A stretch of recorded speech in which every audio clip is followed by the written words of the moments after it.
welcome to Travel Sticks, and specifically to our hike from Glasgow to Balloch in Scotland.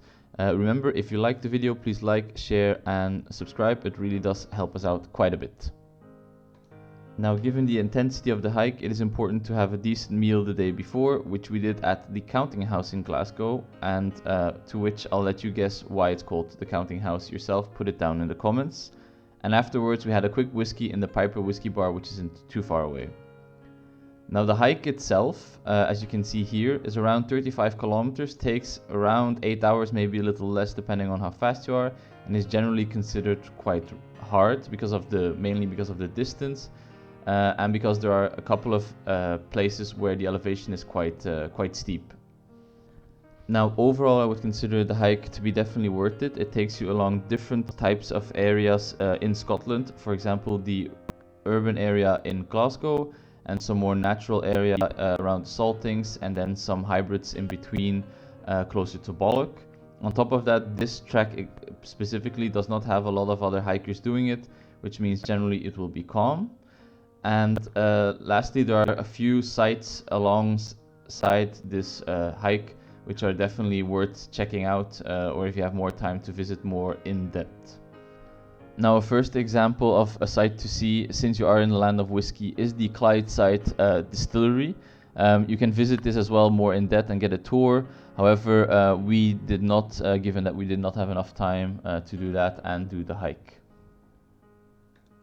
Now, as we mentioned, the hike takes you into the urban area around Glasgow, in which you can find many of, let's say, these sites of quite actually well succeeded graffiti art or different types of art. Here, for example, art that was made by school children.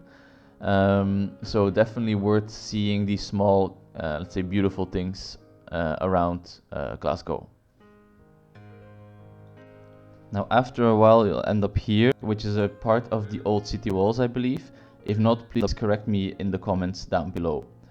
Now, this part of the hike is actually pretty easy, very straightforward, but it does allow you to see quite a few interesting things.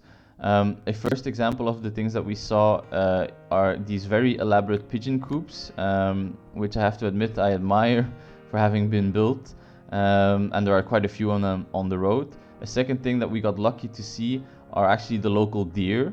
You cannot see it quite well from the picture, but there are local deer there, so if you get lucky you can see them and hopefully get a better picture or a better video than we were able to.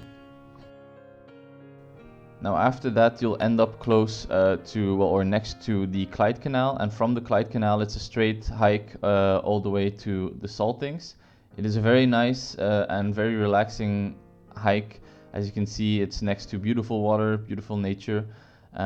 Obviously, because of the weather, you can't see it here, but a little later than this point we got called out by some hail, so be sure to dress properly and be prepared for any bad weather as well.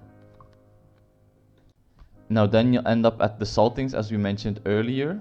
Now the Saltings is a very interesting place to be. It's very nice as well, and it is also an ideal place to have your lunch, because you should be here roughly a little after the noon time, and as you can see, I enjoyed a very nice sandwich next to the main river with a nice view.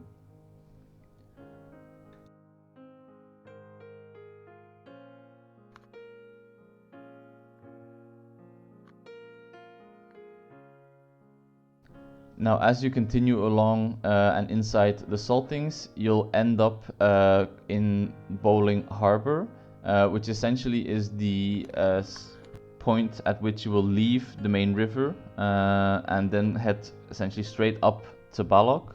And now Bowling Harbour is also, if you fancy it, a good place to stop. There's a little cafe there with some benches where you can eat and some places to shop, maybe go to the toilet, etc. So it is good in between stop, and you can see clearly how much further it is to either Balloch or to Glasgow.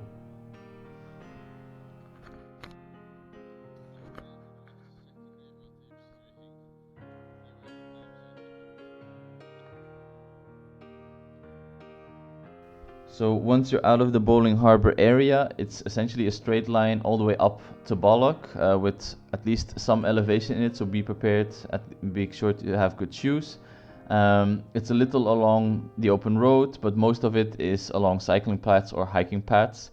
However, we cannot show you as we had a bit of technical issue and thus we're not able to film, let's say, this part of the trek. But suffice to say, it's very beautiful. The people you meet are very friendly. Scottish people generally seem to be. So overall, I would say that this was a very nice and enjoyable hike. We hope you enjoyed this video. Please don't hesitate to ask any questions in the comments, and we'll see you on the next one.